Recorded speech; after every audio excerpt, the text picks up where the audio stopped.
Oppi arvostamaan Aivan. tietysti bändiä hurjasti, mutta myös tätä koko musiikkigenreä, Niin. melodista death metallia ylipäätään. Aivan. Että tässä nyt sitten sillä tiellä ollaan edelleen. Edelleen. Joo. Niin, siis tosiaan Pudumihan on tehnyt musiikkia nyt yli 20 vuotta.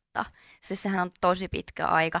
Tämä vuosihan on ollut faneille aika otollinen. Sieltähän on nyt tullut Aleksi Laiholta kirja, Kitara, Kaos ja Kontrolli on ton kirjan nimi ja hei, mikä parempaa. Pudumilta on tullut oma olut.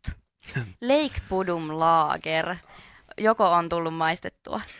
Kyllä mä itse kävin silloin heti ensimmäisenä päivänä, kun se kauppaan tuli, niin kävin sieltä Leppävaaran Sellon sittarista sitä ostamassa. Että Joo. oli kyllä ihan laatutavaraa. Niin, oliko sen arvoinen? Oli. Ehkä siinä on semmoinen joku fanifiiliskin tietenkin, että kun lempibändi launchaa oman oluen, mutta on se pakko sanoa, olisi ihan hyväkin. Että. Joo. Olisiko tässä kenties nyt hyvä vinkki niille, jotka on nyt kauppaa vappujuomia menossa ostamaan? Ehdottomasti, että jos löydätte vaan, ettei se ole loppunut. Niin.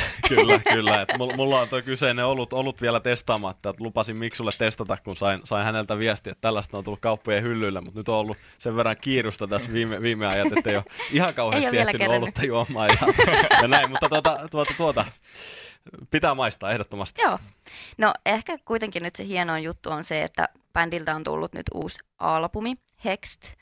Albumi nimeltään, ootteko jo kuunnellut kaikki biisit läpi? Totta kai. Kyllä se on aika monta kertaa käyty alusta loppuun läpi. Kyllä.